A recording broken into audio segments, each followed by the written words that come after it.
us this afternoon. As Aziz has mentioned, my presentation, which is the first of three presentations for this afternoon, will be looking at an overview of what the ASEAN plus 3 region central banks has been doing in terms of greening some of their approaches. So to start with this, what you're seeing here is basically a summary of how we in AMRO approach our surveillance of this climate change issues.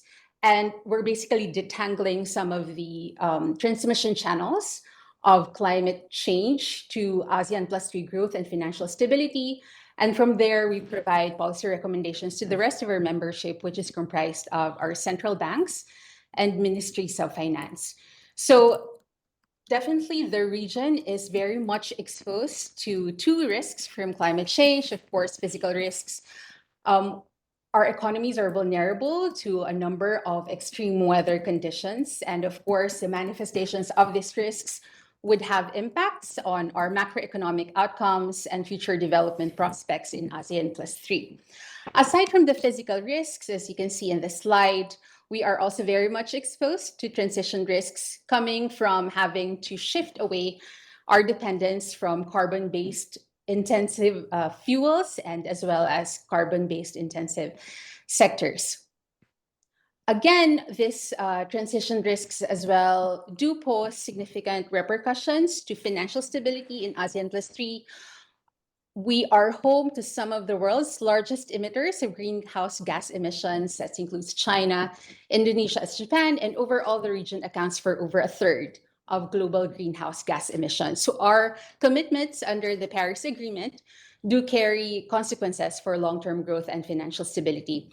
And actually, in our flagship report that we published last year, we do have a special chapter that looks at the various transmission mechanisms of net zero transition to financial stability. So there we answer questions like, will the economy's inflation go up with a transition?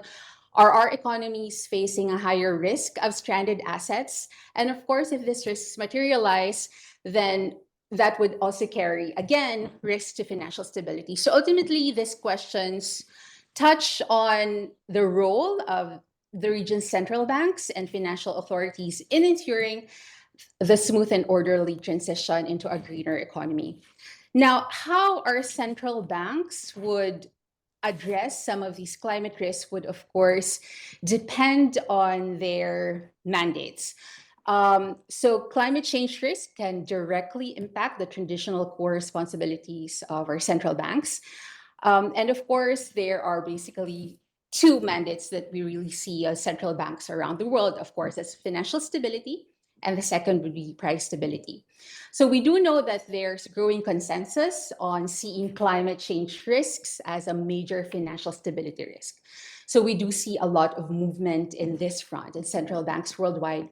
However, when it comes to incorporating climate change risks into the price stability mandates of central banks, there is not as much consensus there yet, although we do see a lot of movement in this front, as Aziz has mentioned, in European economies. So in ASEAN plus 3, price stability is actually one of the key elements of our mandates when it comes to monetary policy. So looking at public information, and this information on mandates is important because it informs us as to whether the central bank could acquire a more active or bolder role in incorporating climate risk into their core responsibilities. So if we look at the mandates in the region, and we got this from a good study by Dicao and Balls, and as well as public information, we actually have 7 central banks out of 14 member economies that do have a direct or indirect reference to sustainability or sustainable growth in the region. So in terms of having explicit objectives in relation to sustainability, we have 3 that would include Philippines, Singapore, as well as Malaysia, as you can see in the right-hand side chart. And we have other central banks where the mandates are more indirectly referencing sustainability. And that means their mandates are more into supporting government policy. For example, you see here Brunei, Cambodia, as well as Indonesia and Myanmar.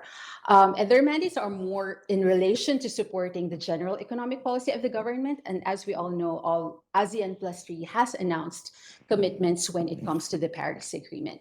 Now, what you see here in the right are basically central banks where their mandates, there are no explicit or implicit references to sustainability, but nevertheless, we do see them already incorporating some of the climate change risks into their policies, with China and Japan being good cases in point. But of course, ASEAN central banks that you see in the right are also not lagging behind. Now, against the backdrop of these mandates, so what are the existing policy responses that we see in central banks worldwide, and how does the ASEAN Plus 3 basically fare in terms of this toolkits? So if we look at the existing policy responses, one way that we could look at it is basically looking at them through three different baskets, right? So the first would be on prudential regulation and supervision, where central banks do revise their regulatory frameworks to encourage green lending and discourage dirty lending. So we see some banks rethinking their capital requirements, green liquidity requirements, and they are also devising new prudential tools. And of course, these additional requirements and new risk buffers are informed by macroclimate modeling, scenario, as well as risk stress testing. Now, the second basket that we see is basically on enhanced reporting and disclosure by both financial and non-financial companies. So in line with the TCFD, we know that there are guidelines that already require companies to detail how they are exposed to climate risks and how this would affect their risk management and strategy. Helpful to this information and disclosure, of course, is the publication of taxonomies, which provide a distinction between green and dirty sectors and activities.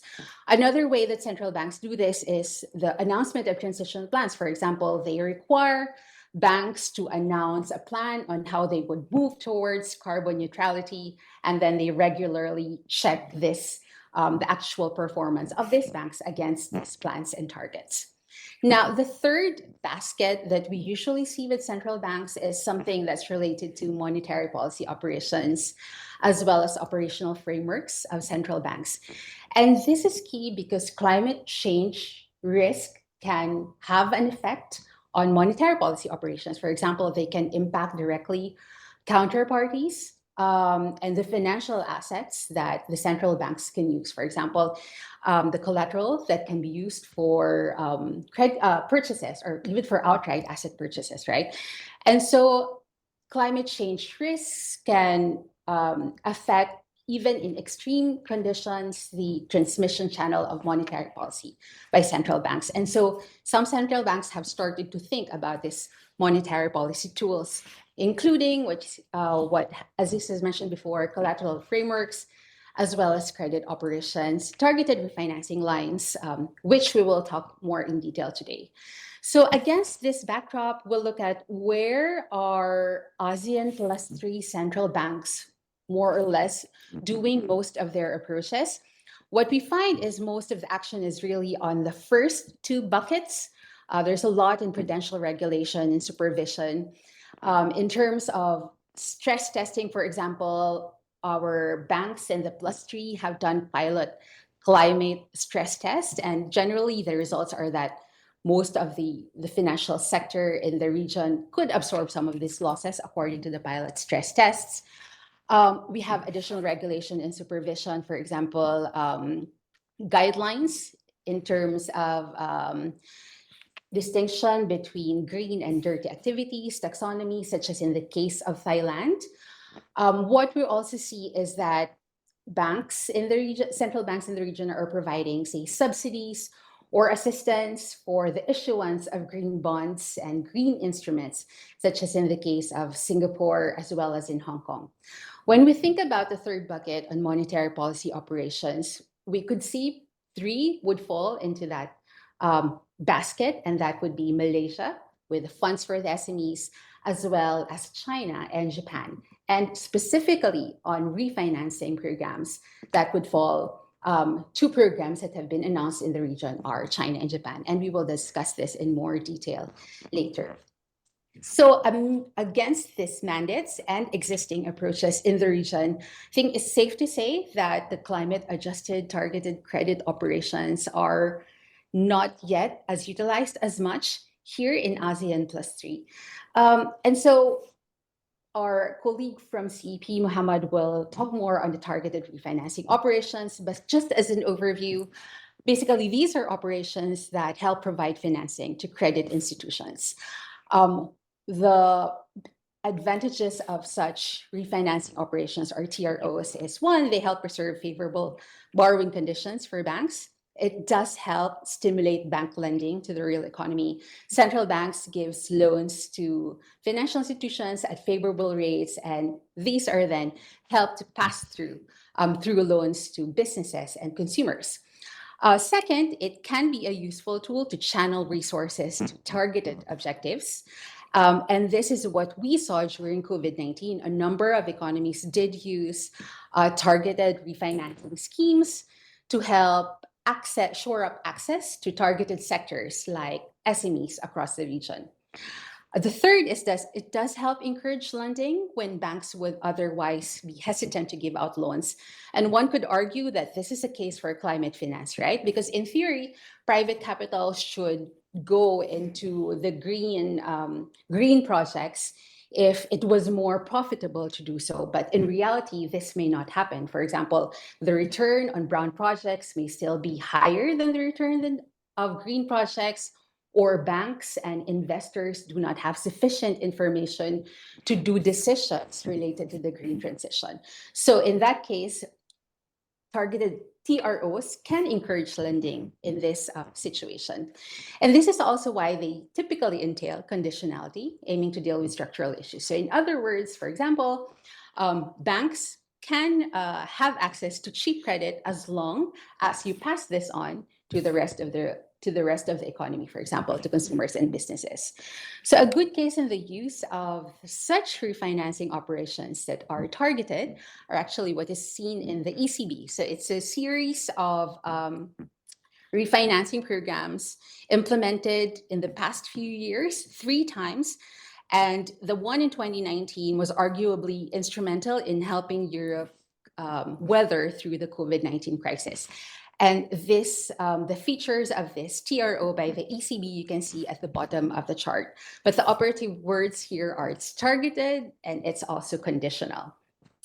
So there is an argument that these TROs can be a potential, if not ideal, instrument for some central banks to help promote the low carbon and green transition. Generally speaking, these targeted credit operations can be useful tools. And in practical terms, what do this mean? So the NGFS did provide some practical options that central banks can look into. One, of course, is you adjust the pricing to some of the central bank facilities, dependent on the counterparty's lending to projects that contribute to mitigation. Another way is on collateral, which Aziz will talk more about later. You can adjust pricing based on the composition of, say, green collateral. And the third is you adjust eligibility of counterparties dependent on how much they can disclose climate information, as an example. But of course, whether and how central banks in the region would arrive at some of these decisions would be dependent on a number of factors. And this is what you see here briefly. Questions like, what does it mean for monetary policy efficacy or effectiveness? Will it lead to some bias in the system? How does it contribute to mitigating climate change in the financial system and the overall economy? The third would, does this contribute to minimizing risk, for example, in the central bank's balance sheets? And lastly is, how feasible will it be? How complex is its implementation? So some of these points will again be touched on by the other two presentations after me. So the remaining two slides I have basically summarizes two key targeted refinancing facilities that it's being used in ASEAN Plus 3, and these are led by the Bank of Japan and the PBOC. In the case of Bank of Japan, it has recognized climate change as a key risk to its business operations. And in 2021, a similar year for the PBOC's program, it did announce its fund supplying operations to support financing for climate change responses. It's a mouthful, but that's the title of the facility. And the purpose of it is, again, to help provide funds to financial institutions to help the private sector do their efforts on climate change. So who are eligible here? They would be financial institutions that would have to disclose certain information on their efforts to address climate change, those aligned with the TCFD recommendations, as well as their targets and actual results for their investments or loans. There's a set pool of eligible investments. As you can see here, it's related to green loans and bonds, sustainability loans and bonds that are related to efforts to mitigate climate change, as well as transition finance. However, while the BOJ has said that it will help the private sector do these efforts, it is keen to maintain its market neutrality. So it did say that the counterparties themselves would have to make their own decisions on these lending decisions. So it distances BOJ from those lending decisions and helps maintain that market neutrality. In terms of the duration of the facility, it's 12 months in principle, but the counterparties can use the operation successively. So in that sense, this can provide the counterparties a stable and dependable source of long-term financing, especially since the implementation period is until the end of fiscal year 2030, which is March 2031, unless, again, the smooth conduct of market operations is interfered with. In terms of the interest rate, it is 0%. And the zero rate on the reserve balances by the institutions and the BOJ, twice as much of that amount outstanding of funds that they receive from BOJ are added to their macro add-on balances.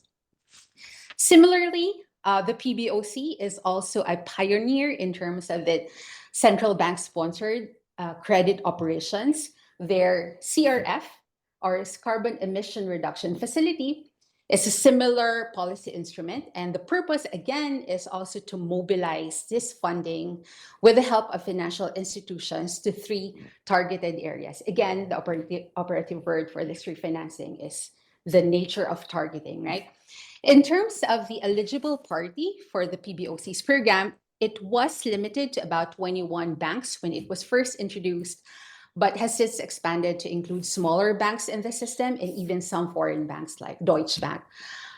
Similar to BOJ, the parties need to provide certain information on these loans and publish regular reports on the carbon emission contributions of these projects. And this would have to be verified by third-party professional verifiers to avoid the problem of greenwashing.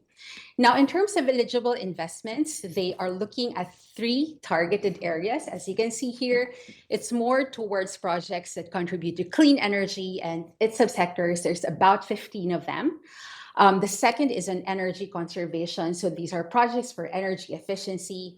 And the third is in carbon reduction technology. And this has something to do with carbon capture, utilization, and storage. Similar to the BOJ's program, the lending decision is left also with the counterparties themselves. So again, there's this concept of market neutrality and that the central bank is not involved with the micro level allocation of resources. In terms of duration, it has actually, the facility is for 1 year as well, and it's possible to roll it over twice. But the facility has actually been extended through the end of this year. In the terms, conditional on the qualified loan, the banks have the option to refinance 60% of the principal at 1.75% from the PBOC. And if we compare this at the 1-year medium-term lending facility, which is also widely accessed, is currently at 2.5. So that can amount to quite a substantial discount if you compare these two facilities for banks. But of course, the actual discount itself would depend on the current environment, interest rate environment. In terms of the take-up, what we've done so far is that in the middle of last year, the CERF has allowed financial institutions to issue loans as much as, I think, 92 billion US dollars. For context, 92 billion is twice the size of the economy of Cambodia, so it is huge. And it has also helped to reduce emissions to about 150 million metric tons of GHG. And again, for context, that is equivalent to avoiding burning about 160 billion pounds, a million pounds of coal. So far, this facility, it seems like it has been helping these two economies move towards a green transition. So I will stop here, given the time, and I think I'm happy to get one or two questions, maybe, if there are very pressing questions before we go into the other two presentations. Yeah, thank you very much, Marthy. As Marthy was saying, we have time for, if there's any kind of technical questions, then please do raise them now. We will have time for Q&A at the end where you can have some more detailed questions, but in case there's any pressing issues you want to raise, then just put your hand up and we can unmute you, or feel free to use the chat box as well.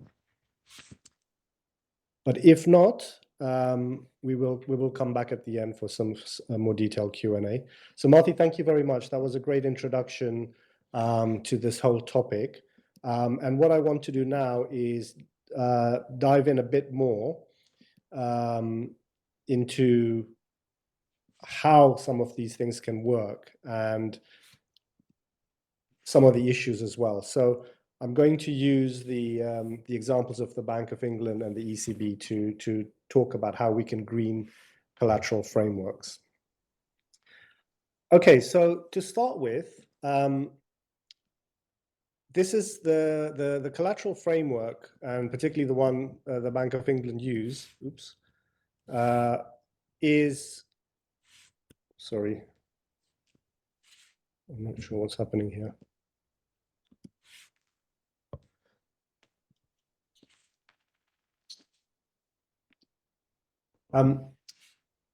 It's a very powerful tool that shapes both the UK and the international financial system. Just give me a minute. I think there's a bit of a problem with this presentation.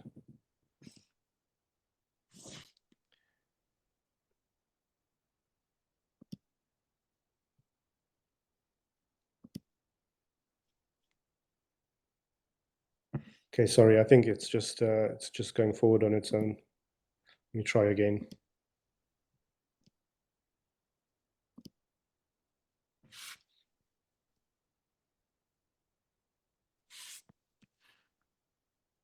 Okay, hopefully this should work. Sorry. So just to get back into it, it essentially specifies the assets that are eligible for financial institutions to use as collateral to access liquidity from the bank, and it lays out the terms on which they can borrow. So the framework basically sets the rules by which the bank accommodates private lending activities by enabling commercial banks to trade their assets for publicly issued central bank reserves, which they can then use to settle their transactions.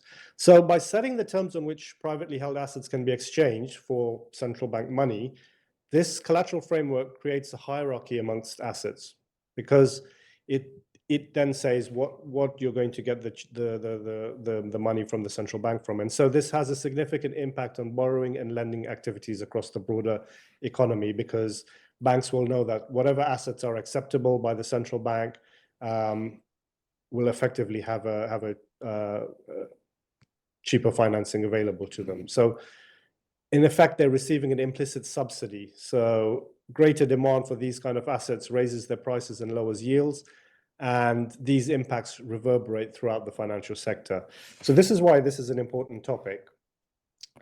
And then let me talk a little bit about the corporate bond purchase scheme. But just as a kind of introduction to this, as well as accepting highly liquid assets, so things like government or sovereign debt and bonds and so on, the Bank of England also accepts bonds from non-financial companies as eligible collateral. And a good kind of example of this was just after the global financial crisis, when we had a problem with banks not lending into the real economy, right? No one had cash, no one wanted to lend, and so the real economy was suffering. And we put in place this thing called the funding for liquidity scheme, and essentially it broadened the assets available to banks to place with the Bank of England for getting cheaper funding. So prior to that, it was just things like, as we're saying, government sovereign debt and also, for example, real estate lending. But this was then expanded to corporate lending, large corporate borrowers, small and medium companies, infrastructure finance, the whole kind of gamut of operations. And the banks were able to place these assets at the Bank of England and get much more cheaper financing, which then they have to lend into the real economy. So it made quite a big impact into helping get out of that recessionary environment. So as part of that, and more recently, the bank had introduced the corporate bond purchase scheme in 2016. And this explicitly purchases investment-grade sterling corporate bonds issued by companies which were judged to make a material contribution to UK economic activity. So this is one of those tools to encourage funding those kind of companies to help the growth of the economy.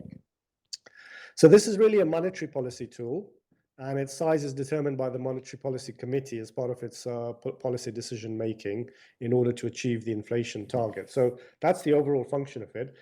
But the MPC is also expected to support the economic strategy of the government as a secondary objective, which, as Marty was saying, a number of other central banks also have to do. And so this includes supporting the transition to a net zero emissions economy. And as part of this would require the MPC to adjust the composition of the CBPS investments to support the transition. And this is also consistent with evidence that market prices are materially underestimating the risks and opportunities associated with climate change. So we won't go into that debate. I think it was covered a little bit earlier, and many of you are already familiar with that. But that was the aim of this tool. And so if we talk a little bit about greening this scheme, in November 2021, the bank had announced that it would act on its green remit by shifting to green this scheme. And it would do this by excluding issuers engaged in any coal mining activities as a start, and firms would then need to satisfy climate criteria in order for bonds to be purchased under the scheme.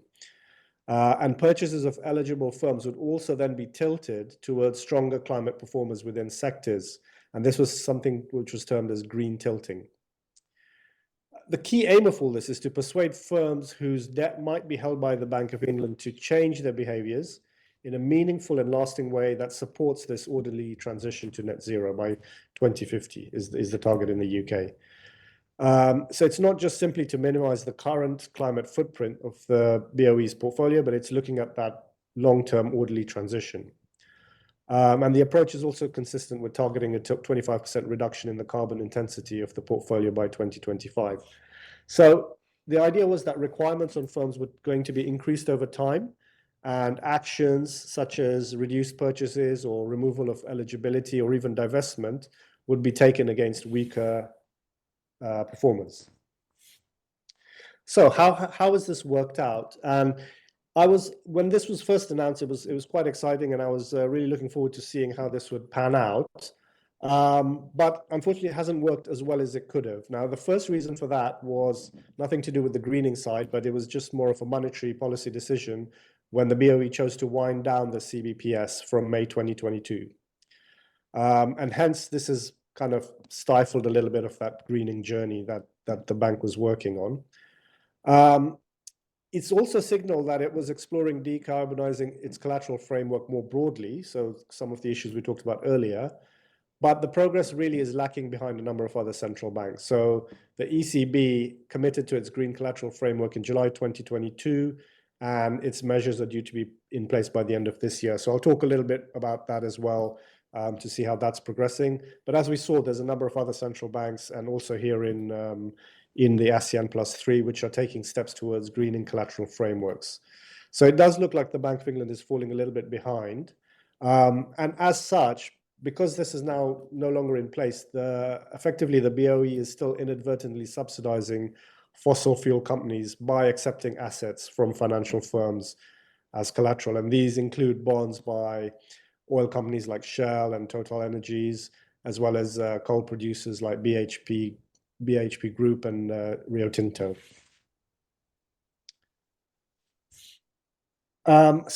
And there's a little bit of work done on this. There's a think tank called Positive Money, which generally is advocating for a number of central banking reforms. And again, they've said basically accepting these companies' bonds as collateral acts as an implicit subsidy. So the idea that we talked about earlier, because their assets are boosted in value since they're acceptable in this framework. The other problem that the BOE faced is at the end of 2023, climate change was left off the list of priorities for the Bank of England that's set by the Treasury or the Finance Ministry of the UK. And so as a result, the BOE has reduced the scope of its green policies. So it's still part of the government initiatives. It's still part of we're still part of the Paris Agreement and so on. So there's the overall intention is there, but it's just not as much a priority as it was before. And so the government has, the governor, Andrew Bailey, has said that as a result of the government's actions, the central banks has reduced its resources for climate-related matters in this focus. So that's also quite disappointing. But of course, we do have an election coming up next month, and things are going to change. So I'm sure some of this may be reversed in the near future. So that was the Bank of England, and I wanted to talk a little bit about the ECB, which is a little bit more positive. And they're doing quite a bit in this space. So the ECB has announced that it'll more comprehensively account for climate change in its corporate bond purchases, as well as its collateral framework, its disclosure requirements, and overall risk management. So in line with its broader climate plan. So just to quickly talk through a little bit of these. So in terms of corporate bond holdings, the ECB wants to gradually decarbonize its corporate bond portfolio, again, aligned with the Paris Agreement objectives.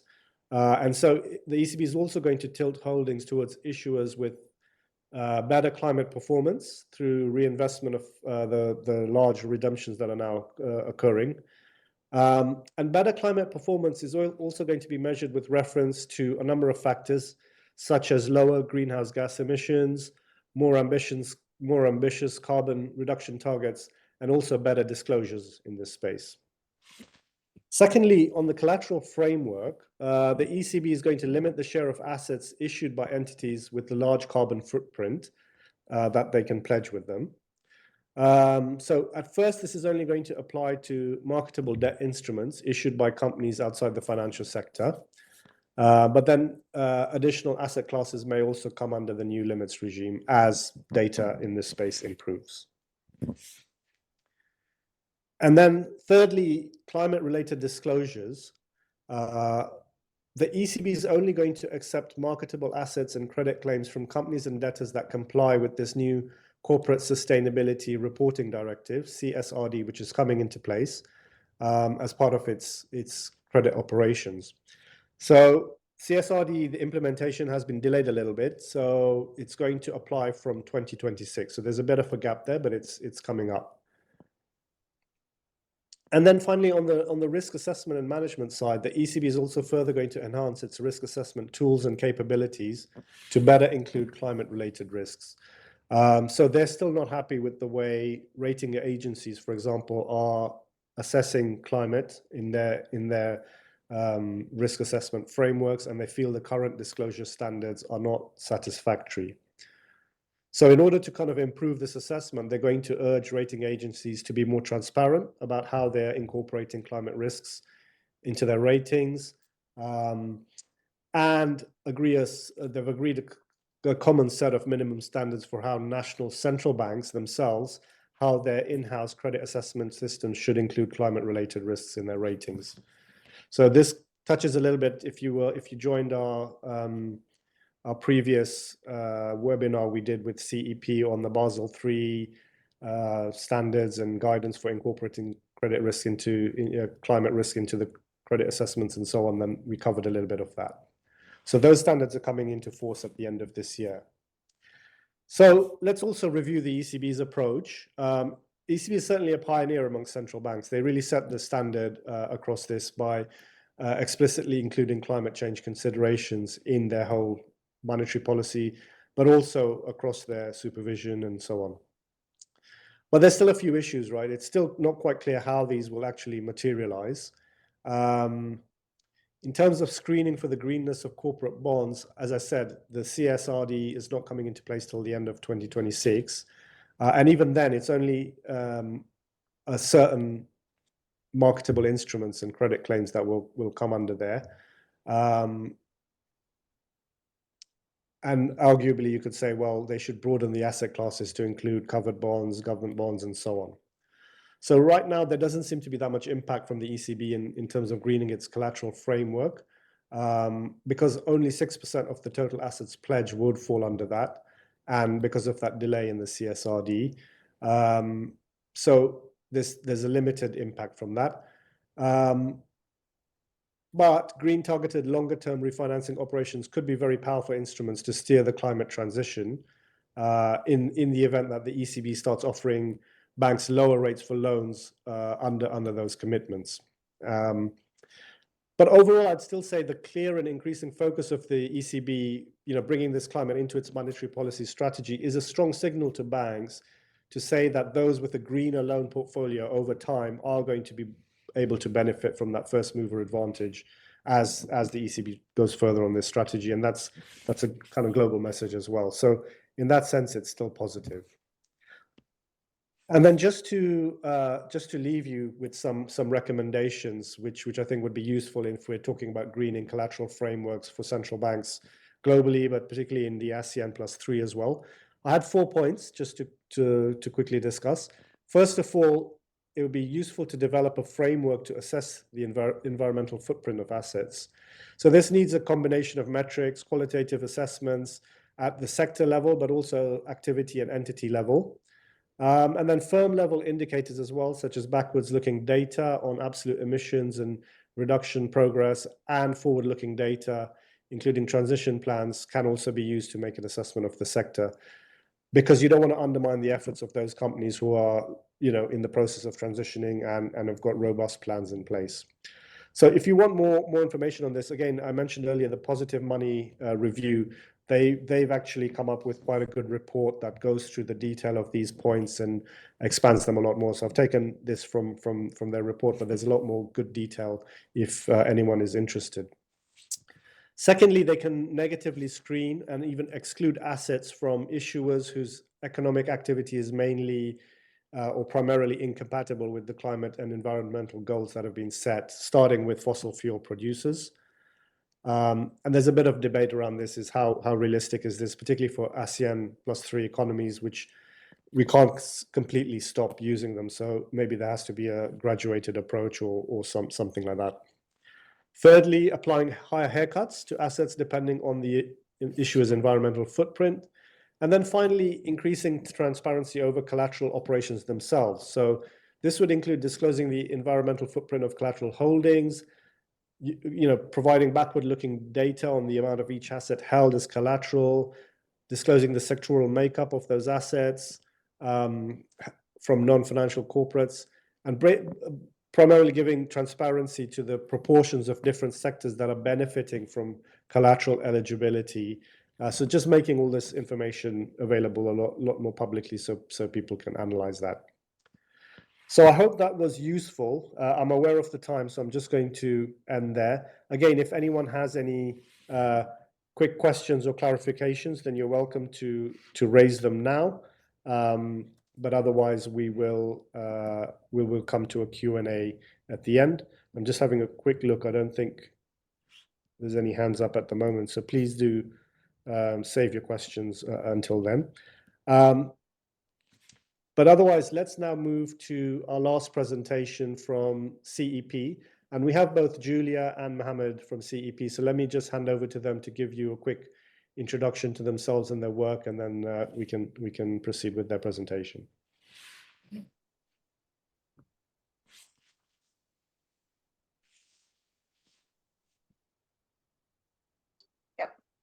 Hello, everyone. My name is Julia Bingler. I'm very happy to be part of this great collaboration between AMRO and CEP.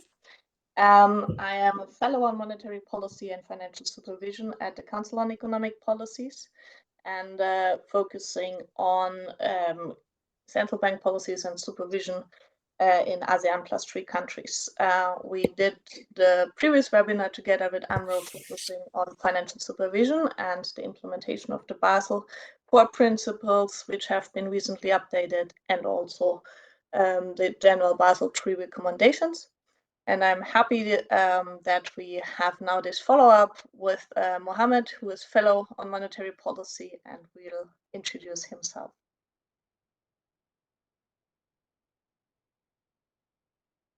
Thank you, Julia.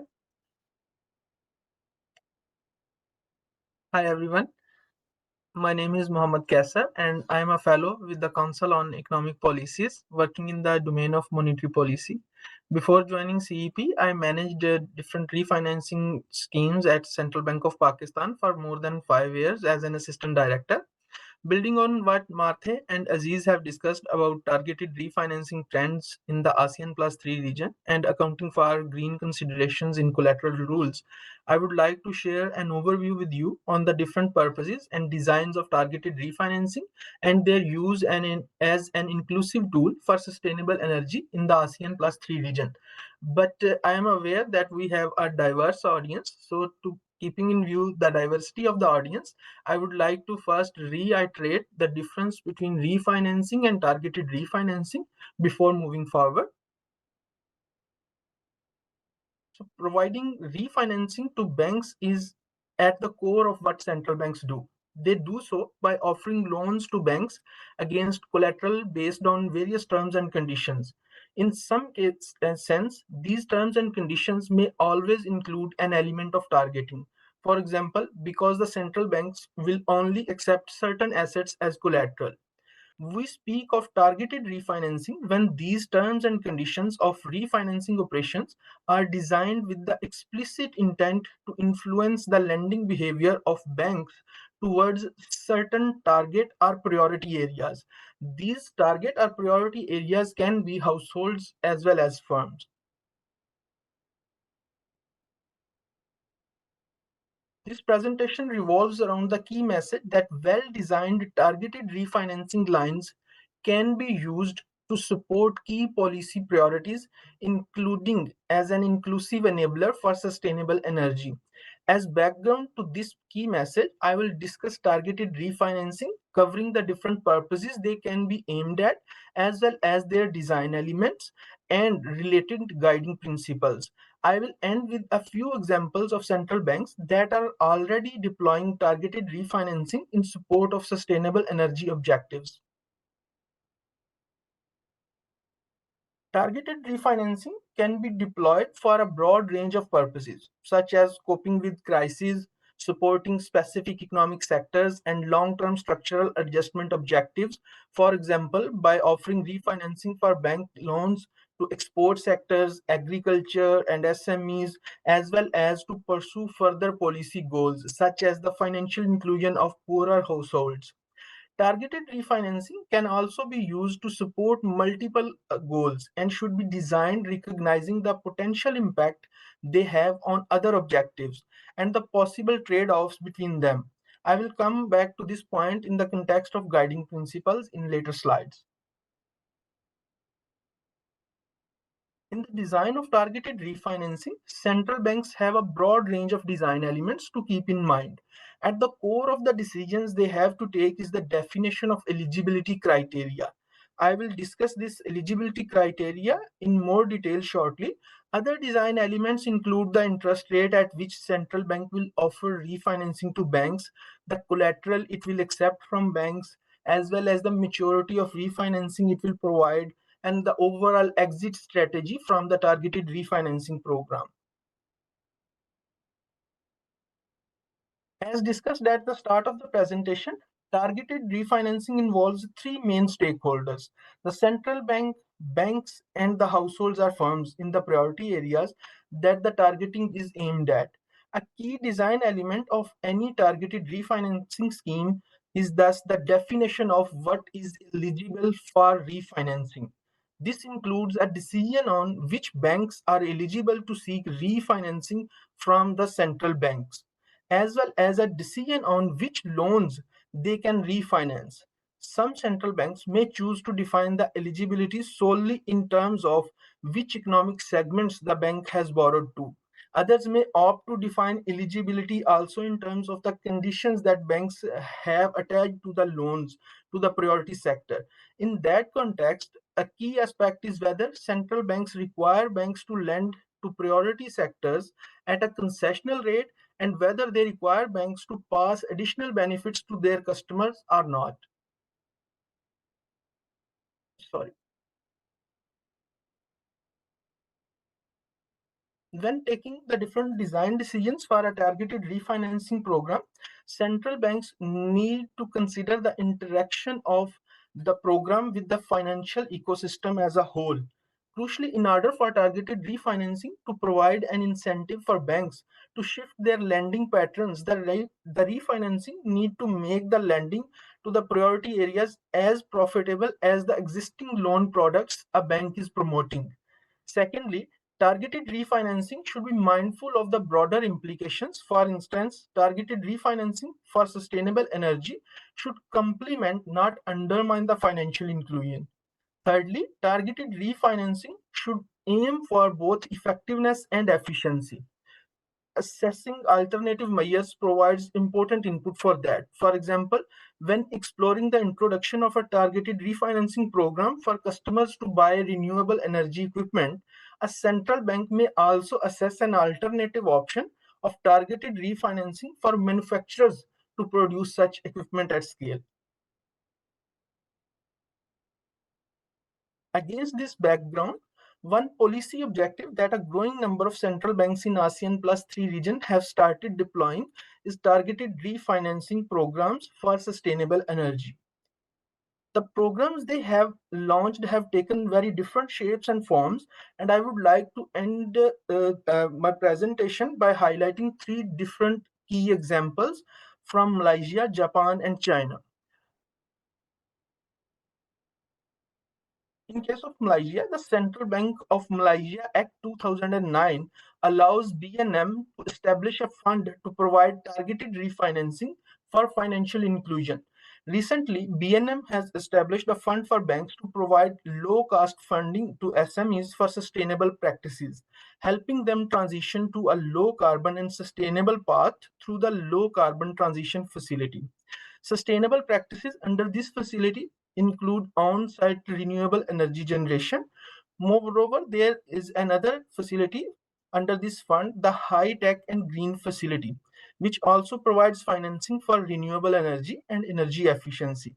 Both facilities offer loans up to 10 million ringgits with interest rates up to 5%, which is lower than the normal financing rate for SMEs. This means banks receive funds at a cheaper rate from the BNM compared to the usual financing rate provided by BNM to the banks. And in case of Japan, the Bank of Japan provides low-cost funds for broader climate objectives and determines the eligibility criteria for both eligible counterparties and types of eligible loans and investments. Eligible loans include green loans. Funds are provided at a rate of 0.1% for maturity period, as Marthe has already mentioned, up to 12 months. And this rate is lower than the rate charged by the BOJ for similar maturity periods under the routine refinancing operations. And in case of China, the carbon emission reduction facility, focusing mostly on sustainable energy, provides commercial lenders with funds worth 60% of the principal at the rate of 1.75%. However, banks can charge higher rate from customers and not required to lend to customers on the concessional rate. Thank you, and I'm looking forward to the discussion and any questions you may have. Okay, thank you very much, Mohammed. So I think that's been a very quick snapshot into these areas. Hopefully people have found that useful. And we've also managed to stick to the time, so that's even better. But we have got 5 minutes for Q&A. So let me open it up to our audience. Please do put your hand up, or if you prefer, just put your comments in the chat, and we can maybe talk a little bit about this. Perhaps while we're waiting, Julia, you might want to share some thoughts around this, and Martha as well. Maybe you can give some feedback. But let's go to Julia first. Yeah, sure. So thanks everyone for those presentations. I think it highlighted very well the various tools that we have at hand already right now for integrating climate risk considerations better into also the monetary policy activities. I think what we saw as well and have been seeing across many institutions in the past is this approach of learning by doing, starting lower at lower levels, for example, lower levels of a portfolio, or lower levels of, for example, in the targeted refinancing operations, starting with a smaller chunk or a smaller amount of open market operations, and then learn and adjust with this experience and scale it up over the time. So I would strongly encourage everyone in the room to think through what would be the basically low-hanging fruits to start with, be it on the tool side, like select either collaterals or the TROs or both. Think through what is a low level where you could start and then adjust over time. Because this is a super interesting exercise to do, to learn, gather experience, and also share the experience with others. In that context, also, we are super happy to see that there's quite some interest in both ASEAN and ASEAN Plus 3 on scaling up these approaches and adopting these, and happy to see also what might happen in the context of, for example, joint ASEAN or ASEAN Plus 3 initiatives. There could be much coordination or policy or like policy communication in that regard, also within those fora. Okay, thank you very much, Julia. Some good points there. I think we still don't have anyone brave enough to ask a question. So let me pass it on to Martha in case you had some additional observations. Yes, I have a question for Muhammad. Just to follow up on, because he did cite Malaysia's HTG and the low carbon facility as well. And I think some would call the Malaysian facility as more of a targeted lending rather than a targeted refinancing. Because if you look at the elements of the Japanese and Chinese programs, they're a bit different from how Malaysia designed their the targeted lending facility. But I guess people would both all call it like green credit easing of some sort, but the design is different, right? So I was wondering if in your view, if they're really different in that sense. And the second question is, if central banks can use a green lending rather than a green refinancing program, because as you see, green refinancing is quite complex, right? It's you have interest rates, collateral, eligibility, and in green targeted lending, like in SMEs, Malaysia gives this to SMEs a maximum pricing of about 5%. There's no collateral involved. So it's quite a simplified version. So in between these options, does CEP have a view as, okay, we can go through green lending rather than green refinancing, considering that it's a very complex tool? Thank you for highlighting that, Marty. So basically, the difference is between the use of instrument. when the use of instrument is open market operations, like the case of Bank of Japan and in the case of ECB, then it is targeted refinancing operations. But under monetary policy framework, some banks use standing facilities, like Bank of Korea, they use standing facilities. But a lesser renowned version is the special refinance windows, which are used in Pakistan and Malaysia.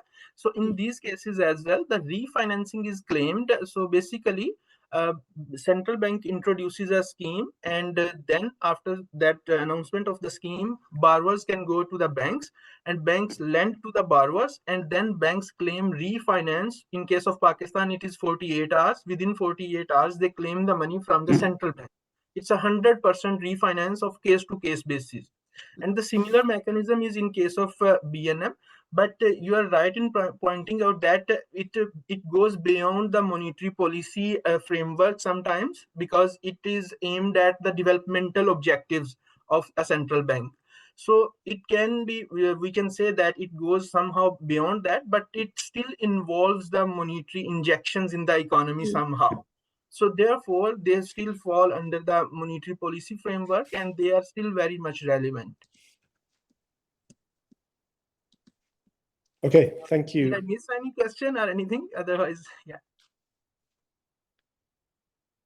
No, I think that was good. I guess the complication we really have is whether it's a straight lending or even a targeted refinancing. The problem is, how do we really make sure that it is green and so on, right? Because at the moment, a lot of the things kind of self-attestation that the bank will just say, and I'm not sure central banks are in a position to really interrogate that. So that's, I think, the really good or a bigger challenge for us. So we have a question here from Diana. I can read it out, Diana. I'm not sure if you want to ask this yourself, or if we can.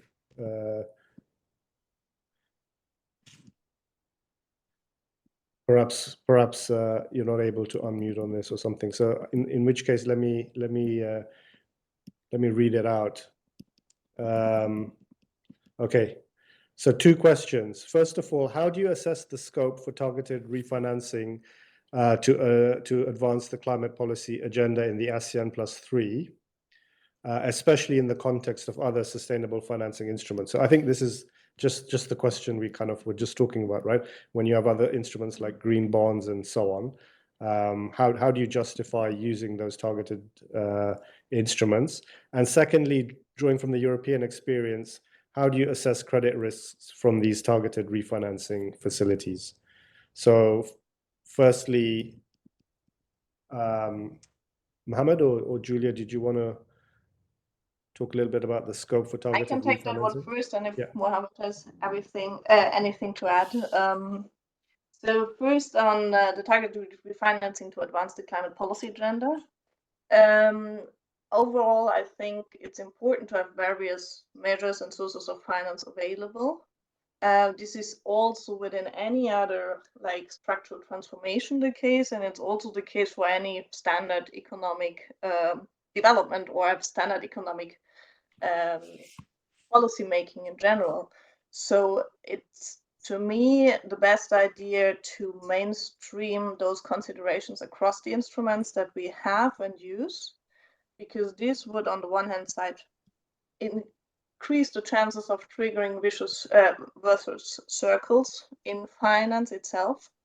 On the other hand side, it would serve the different needs. So different financial institutions, different financiers have different needs. And the likelihood to scale up the finance required is much higher if you include it in various instruments that can be basically accessed by the various types of financial institutions. So it's less an either or discussion. It's more a question of which instruments do we have in our baskets already right now? What do they like? What's their potential in general, and how can we adjust them for broader signaling and broader financial instrument availability? So I would very much like support the idea of having it all, like green bonds, ODA, and targeted refinancing and collateral adjustment, because we have those instruments already right now for any other measure as well in the to finance the economy. Yeah. Thank you. Second, from the European experience on the credit risks. So there's a lot of debate currently how to integrate transition plans better into credit risk assessments. And there will be more coming in terms of how to transform the qualitative information from transition plans into quantitative credit risk ratings. The experience so far is that backward-looking data could and should be one part of the indicators, but definitely not the only one, and that the progress from past carbon emissions reductions is one of the core informative parts, as well as the CapEx planning of corporates. So these are the two ones. And happy to have another seminar on credit risk in that sense. Yeah. Thank you. Yeah, I think the credit question, as you're saying, it's quite a complex one, but essentially I would say, the credit risk process is almost independent. It'll still continue regardless of what's the end use of this, right? So you still go through the normal credit assessment. The bank will have to rate it. Yes, the risk might be a little bit more because it's an unknown off-taker or whatever it is, or new renewable energy. So that will be reflected in the credit risk assessment. But that in itself is sort of disconnected from the fact that it's a green facility, because essentially it's just gives the central bank the tick to say, okay, we'll support this because it's fulfilling these criteria, and then the haircut will be based on the credit risk as well. So it might be that they say, right, this should be the haircut given the credit risk, but because it's a green facility, we are going to reduce the haircut by 30% or 50% of what it would normally be. So there'll be some elements like this, but I think it would probably need another webinar to go through the detail of that. Okay, great. Let me just check, Marty, did you want to add anything? Yeah. Okay. So Mohammed, Julia, did you want to say any final words? I think we've covered the debate quite well. Yeah, and just Okay. for those questions that might emerge afterwards or that we couldn't address due to limited time, feel free to reach out anytime via email or sorry, Martin. Yes, sure, yeah. No, that's a good point. Up bilaterally. Yeah. So if anyone does have any other questions or issues, please do feel free to reach out to any of us at any time, and or reach out to me, and I can forward on to Julia and Mohammed if you need it. But Julia's kindly provided her email there. So thank you very much for making the time to be here. I think there was one final question. What's the implication of this additional mandate or role of greening to the central banks on its traditional mandate of price stability? That's a very existential question. I don't know if we can fit that in 30 seconds. Mohammed, do you want to say anything to put you on the spot, or Julia? I thought maybe Marta covered it as well, but happy to say that in central banks, they can differentiate between a protective and a proactive agenda, basically. So for the protective one, it's ensuring that their monetary policy transmission channel remains effective in the future, which Martha touched upon as well. That means they should ensure that their price stability target can be fulfilled at all in the future, where some of these greening policies would be a very important tool in the toolbox to ensure that afterwards the price stability mandate can be fulfilled. Second, for the more proactive ones, where you additionally push beyond that, they usually use additional completely different instruments, or think of these which would go beyond the scope now. But what we discussed today is basically within their mandate to secure their ability to maintain price stability in the medium and long term. Yeah, thank you. Yes. In short, it's making central banks work harder. Yeah. I guess the argument is that, there could be even more price instability if we don't start dealing with Yeah. this, right? And sudden stranded assets and big shocks. So Inflation yeah, also. so there's some additional pain now, but if we don't go through it, there could be really massive shocks later on, is the quick and dirty explanation, I guess. Okay, thank you very much to Mohammed and Julia for joining us online in the early morning from all the way in Europe. And thank you also to Marthy for sharing your expertise with us. We look forward to welcoming you to future series of these webinars. And if anyone has any particular topics of interest that they want us to cover, please do let us know. Okay, thank you very much. everyone, for Thanks, Julia. participating. Thanks, Mohammed. Thank you, Bye. Martin. Thank you, Aziz. Thank you. Bye.